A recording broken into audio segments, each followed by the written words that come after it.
Hello students, I am Nitin sir from Veena classes. Students, हमने solution chapter की जो playlist बनाई थी उसी सीक्वेंस में हमारा ये नेक्स्ट वीडियो है। ये हमारा लेक्चर 4 है जिसमें हम सॉल्युबिलिटी टॉपिक पर डिस्कस करने वाले हैं। सो स्टूडेंट्स, चलिए बिना देरी किए शुरू करते हैं।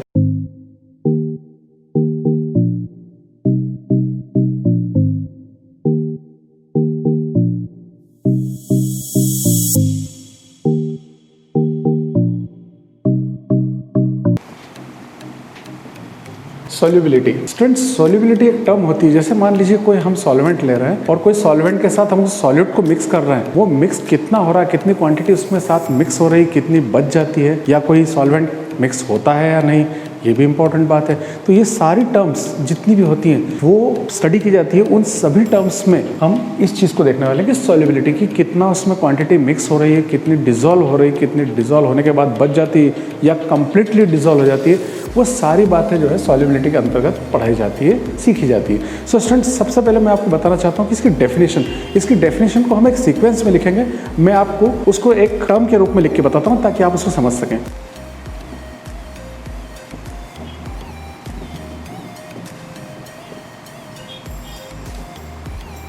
Van maximum amount of solute, आपको सॉल्यूट जितनी मैक्सिमम मात्रा में ले सकते हैं उतना लेना है, लेकिन सॉल्वेंट के लिए बाउंडेशन है 1 लीटर सॉल्वेंट होना चाहिए। यदि हम मैक्सिमम अमाउंट ऑफ सॉल्यूट जो ग्राम में होगा उसे 1 लीटर सॉल्वेंट के अंदर मिक्स करें एक स्पेसिफिक टेम्परेचर और प्रेशर पे, गिवन टेम्परेचर और प्रेशर पे, तो जो एक टर्म मिलती है वही सॉल्युबिलिटी कहलाती है। सो सॉल्युबिलिटी को हम डिफाइन कैसे करेंगे? When maximum amount of solute in gram dissolve in 1 liter solvent at given temperature and pressure, so this term is known as solubility. So solubility वो टर्म है जिसमें हम यूनिट सॉल्वेंट के अंदर किसी भी सॉल्यूट की मैक्सिमम क्वांटिटी ग्राम में डिसॉल्व करते हैं। एक बात आप ज़रूर ध्यान रखें कि जो सॉल्यूट है वो ग्राम में होगा, जबकि सॉल्वेंट हम लीटर में ले रहे हैं। सो ध्यान देने की बात है। और इसमें मैक्सिमम अमाउंट है, वहाँ मैक्सिमम की बात नहीं हो रही है, वहाँ यूनिट क्वांटिटी ली जा रही है। लीटर में 1 लीटर में लिया जा रहा है और गिवन टेम्परेचर और प्रेशर पर भी इसकी बात की जा रही है। तो ये कहलाएगी सॉल्युबिलिटी। अब सॉल्युबिलिटी हर बार अलग अलग होती है। जैसे मान लीजिए हम शक्कर को ले रहे हैं, शुगर ले रहे हैं और उसको पानी में डिज़ोल्व कर रहे हैं, तो पानी में डिज़ोल्व करने के लिए बहुत हमें मेहनत नहीं करना होगी। ईजिली हम उसको स्पून से स्टीयर करेंगे तो वो ईजिली इसमें हो जाएगा। सेम हम कॉमन सॉल्ट को लेकर भी करेंगे तो वो बहुत इजीली डिज़ोल्व हो जाएगा। सो स्टूडेंट्स, लेकिन कई बार ऐसी कुछ चीज़ें होती हैं जो हम उसमें डिज़ोल्व करने की कोशिश करते हैं तो उसमें उतना ईजियर नहीं होता, वो कुछ टाइम लेती है, या उसके लिए किसी टेम्परेचर की ज़रूरत होती है, या उस पर कुछ खास प्रेशर की ज़रूरत होती है। तो वो सारे फैक्टर्स की सॉल्युबिलिटी किन किन फैक्टर्स पर डिपेंड करती है वो हम इस पर सीखेंगे। सो स्टूडेंट्स, आई थिंक ये आपको क्लियर हो गया होगा। सो स्टूडेंट्स, सॉल्युबिलिटी को पढ़ने के बाद हमें इन फैक्टर्स को पढ़ना है जिन पर सॉल्युबिलिटी डिपेंड करती है, और वो मेन फैक्टर्स है कि सॉल्यूट और सॉल्वेंट जो लिए गए हैं उनके नेचर कैसे हैं, या फिर उस समय टेम्परेचर क्या है, या हम क्या नॉर्मल प्रेशर पे कर रहे हैं, एटमॉस्फेरिक प्रेशर पे कर रहे हैं, या कोई एक्सटर्नल प्रेशर उस पर अप्लाई कर रहे हैं। सो ये 3 फैक्टर्स जो हैं सॉल्युबिलिटी पर अफेक्ट करते हैं। सो स्टूडेंट्स, चलिए हम सीक्वेंस वाइज उसको करते हैं। फर्स्ट वन है nature of solute and solvent. Simple सी बात है, जैसे मैंने एग्जांपल आपको दिया था कि शुगर को लें, ग्लूकोज को लें, कॉमन सॉल्ट को लें और वाटर में डिज़ोल्व करें तो वो इजीली डिज़ोल्व हो जाएगा। लेकिन उसी की जगह पे हम कोई ग्रेन ले लें और उसको वाटर के साथ डिज़ोल्व करने की कोशिश करें, और हम सॉल्यूट को ग्रेन को सॉल्यूट की फॉर्म में लेके उसमें सॉल्वेंट में डिज़ोल्व करें तो वो स्टीयर करते रहेंगे लेकिन वो डिज़ोल्व नहीं हो पाएगा, क्योंकि कुछ नेचर्स होते हैं उसी टर्म पे ये आपस में डिज़ोल्व होते हैं। कई बार आपने ये इस छोटी क्लास में देखा होगा कि ऑर्गेनिक कंपाउंड्स जो होते हैं ऑर्गेनिक सॉल्वेंट में ही डिज़ोल्व होते हैं, इनऑर्गेनिक में नहीं होते हैं। सिंपली सी एक हमारे हाथ में ऑयल पेंट लग गया है, ऑयल पेंट लगने के बाद उससे हमें रिमूव करना है तो हमें उसी प्रकार के एक ऑर्गेनिक ऑयल को लेना होगा, जो पेट्रोलियम हो सकता है कोई भी, उससे हम उसको इजीली रब कर सकते हैं। उसे हम वाटर से रिमूव नहीं कर पाएंगे, ये नेचर होता है। मैं इसको आपको क्लियर कर देता हूँ। जैसे natures of solute and solvent. Suppose एक हमारे पास सॉल्यूट है और दूसरा सॉल्वेंट है, और दोनों का नेचर पोलर नेचर है। पोलर नेचर तो आपने पढ़ा ही होगा। पोलर नेचर में सिंपली बात है कि उस सॉल्वेंट के मॉलिक्यूल का एक पार्ट एक पॉजिटिव आयन फॉर्म में होता है और सेकंड वन नेगेटिव फॉर्म में होता है। इस प्रकार से उसके अंदर पोलर प्रॉपर्टी डेवलप हो जाती है। सो स्टूडेंट्स, वो पोलर होगा सॉल्यूट, और सॉल्वेंट भी यदि पोलर है और हम दोनों को मिक्स करें तो सॉल्युबिलिटी हमें मिल जाती है। वो सॉल्यूबल हो जाएगा, इजीली सॉल्यूट हुआ, मतलब सॉल्युबिलिटी बढ़ गई यदि दोनों का नेचर सेम है, पोलर और पोलर। ये बात तो ठीक है, लेकिन जब तक आप इस पॉइंट पे एक स्ट्रॉन्ग एग्जांपल नहीं देते हैं तब तक उसका इंपॉर्टेंस उतना ज़्यादा नहीं होगा। सो मैं आपके सामने बता रहा हूँ, जैसे पोटेशियम क्लोराइड को लिया जाए, ये पोलर टेंडेंसी है इसकी, और इसी फॉर्म में हम वाटर को लें तो ये ईजिली सॉल्युबल हो जाएगा और ये दोनों आसानी से मिक्सअप होकर एक सॉल्यूशन बना लेंगे और KCl का हमारा एक्वस सॉल्यूशन हमें मिल जाएगा। इसी प्रकार से हम नॉन पोलर की बात करें कि सॉलिड भी हमारा नॉन पोलर हो और सॉल्वेंट भी हमारा नॉन पोलर हो, तो भी ये इजीली सॉल्युबल हो जाएंगे। कैसे? देखिए, जैसे मैं आपको बता रहा हूँ, कार्बन टेट्राक्लोराइड को लिया हमने और यहाँ पर हम बेंजीन को ले लेते हैं C6। दोनों नेचर नॉन पोलर नेचर है दोनों का, दोनों नॉन पोलर नेचर होने के कारण easily CCl4 carbon tetrachloride benzene में डिसॉल्व हो जाएगा और यहाँ हमें सॉल्यूशन मिल जाएगा, यानी यहाँ सॉल्युबल हमें सॉल्युबिलिटी यहाँ पे शो हो रही है। लेकिन स्टूडेंट्स, यदि मैं KCl के साथ C6H6 को ले लूँ और ये H2 के साथ ले लूँ, मैं भी पॉसिबल कि CCl4 H2 के साथ थोड़ा सा डिजॉल्व हो, लेकिन C6H6 KCl के साथ, KCl मतलब C6H6 में इजीली डिजॉल्व नहीं होगा। मतलब कहने का मतलब है कि पोलर नॉन पोलर के साथ सॉल्युबल बहुत कम होते हैं या नहीं होते हैं, और जो है पोलर पोलर होंगे तो इजीली सॉल्युबल होंगे दोनों सॉल्यूट और सॉल्वेंट, और नॉन पोलर सॉल्यूट और सॉल्वेंट होंगे तो इजीली इस पर डिजॉल्व होकर सॉल्युबिलिटी शो करेंगे। सो इस प्रकार स्टूडेंट पहला पॉइंट हमारा क्लियर होता है कि nature of solute and solvent. अब हम सेकंड पॉइंट पे आ रहे हैं, वो सेकंड पॉइंट है टेम्परेचर। टेम्परेचर पॉइंट स्टूडेंट एक इंपॉर्टेंट पॉइंट है जो एक अलग से क्वेश्चन को भी एग्जिस्ट करता है, इसमें एक अलग से क्वेश्चन भी बन सकता है हमारे पास सॉल्युबिलिटी के लिए टेम्परेचर पे। सिंपल बात है, हम किसी बात टेम्परेचर को देखें कि कोई चीज़ हमें जल्दी घोलना है, हम फिर वो एग्जांपल लें कि हमारे पास शुगर के बड़े ग्रेन्यूल्स हों और वो वाटर में डिज़ोल्व कर रहे हैं और स्टीयर कर रहे हैं सिंपली, या स्टीयर नहीं कर रहे हैं तो उन्हें डिज़ोल्व करने में टाइम लग जाएगा। लेकिन उसी को विदाउट स्टीयरिंग हम गैस बर्नर पर रख देते हैं और उसका टेम्परेचर बढ़ाते हैं तो आप देखते हैं कि वो जल्दी डिज़ोल्व हो जाता है। चाय कॉफ़ी बनाने के लिए हम इस तरह की प्रोसेस को कुछ ही मिनटों में कर लेते हैं या कुछ ही सेकंड में भी परफॉर्म कर सकते हैं। सो स्टूडेंट, टेम्परेचर एक वो फैक्टर है जिससे सॉल्युबिलिटी को समझा जा सकता है। तो टेम्परेचर से किस प्रकार से अफेक्ट होते हैं ये मैं आपको बताता हूँ। देखिए स्टूडेंट्स, टेम्परेचर के ऊपर सबसे पहली बात ये है कि आपका जो सॉल्युबिलिटी के लिए आप सॉल्यूट और सॉल्वेंट लेने वाले हैं और उससे आपको जो सॉल्यूशन मिलने वाला है उसके दौरान आपके पास कौन सी प्रोसेस हुई थी। जैसे क्या वो एंडोथर्मिक प्रोसेस थी या फिर वो एक्सोथर्मिक प्रोसेस थी। अब सिंपल सी बात आप जानते हैं कि एंडोथर्मिक वो प्रोसेस होती है यदि हम एक प्रकार से डिसॉल्व कर रहे हैं, एक प्रकार का केमिकल रिएक्शन हो रहा है और उसके अंदर एंडोथर्मिक की डेफिनेशन से आप जानते हैं कि एंडोथर्मिक क्या करेगा, एटमॉस्फेयर से एनर्जी को एब्जॉर्ब करेगा।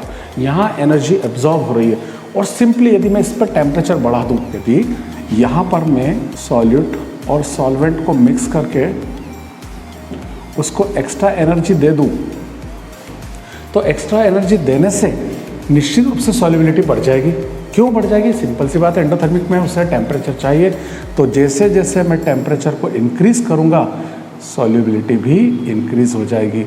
यानी जैसे जैसे मैं टेम्परेचर बढ़ा रहा हूँ सॉल्युबिलिटी बढ़ती चली जा रही है। तो किस सेंस में? एंडोथर्मिक प्रोसेस में।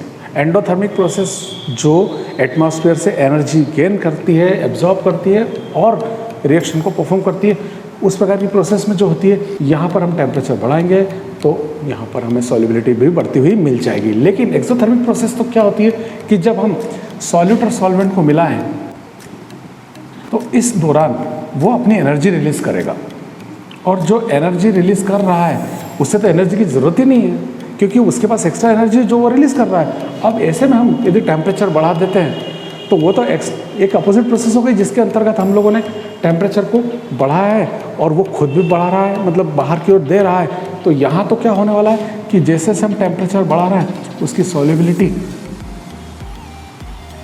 कम होने लग जाएगी। यानी हम टेम्परेचर को बढ़ा रहे हैं सॉल्युबिलिटी घट जाएगी, जबकि इसमें हम टेम्परेचर को बढ़ा रहे हैं तो सॉल्युबिलिटी भी बढ़ती चली जाएगी। तो यहाँ हम सिंपली एक बात कह सकते हैं स्टेटमेंट के फॉर्म में, जैसे मैंने आपको चैनल फॉर्म में पूरा क्लियर कर दिया। लेकिन स्टूडेंट जब आप इसका आंसर बनाएंगे तो आप इस प्रकार से कहेंगे कि solubility depends upon temperature when we mix solute and solvent and form solution So if the process is endothermic process, in that case, as we increase the temperature, so solubility also increases.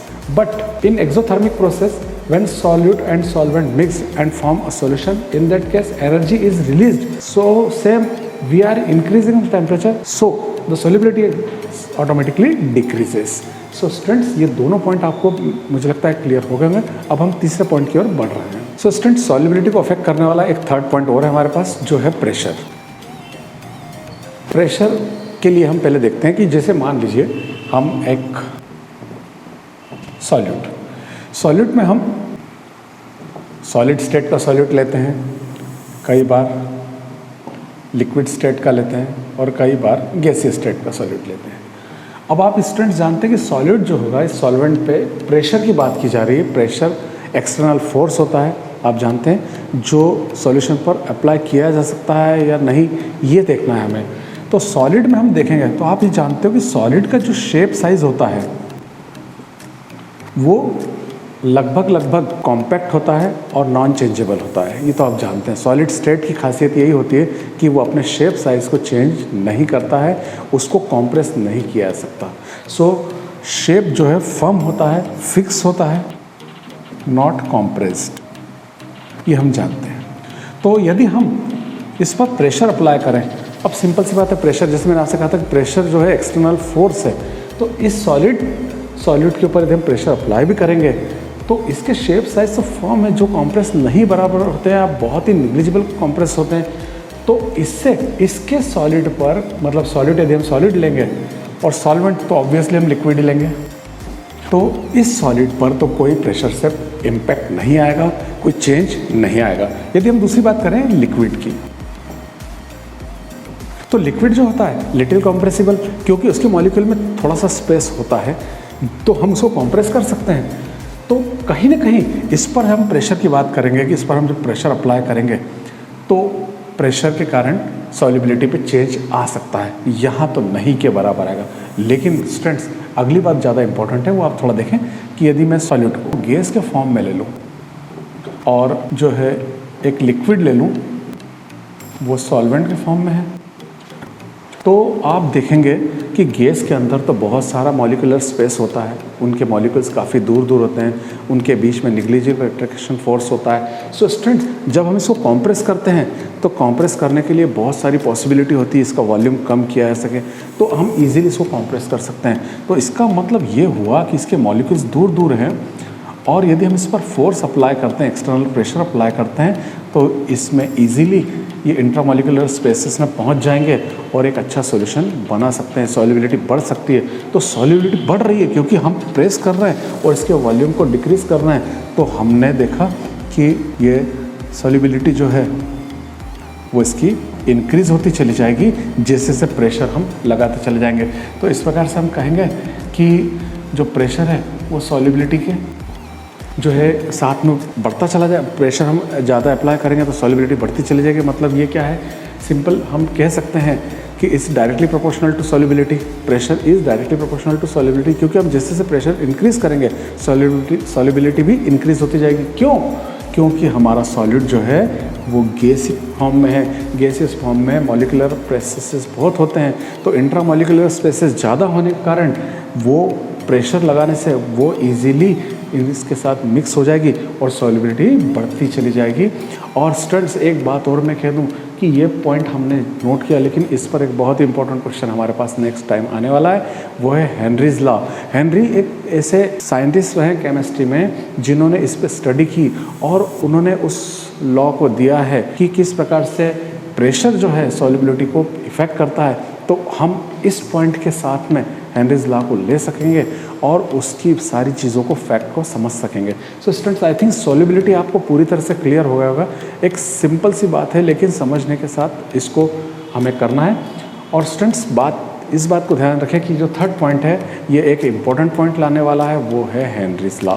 So students, यदि आपको ये पूरी तरह से समझ में आ गया है तो आप इस पर लाइक करें, इस पर कमेंट करें और चैनल को सब्सक्राइब ज़रूर करें, ताकि आप सारे कंटेंट बेहतर कॉम्पिटिटिव एग्ज़ाम लेवल के आपके पास इजीली पहुंच सके और आप उसको बेहतर तरीके से कर सकें। और नेक्स्ट वीडियो तक स्टे ब्लेस्ड।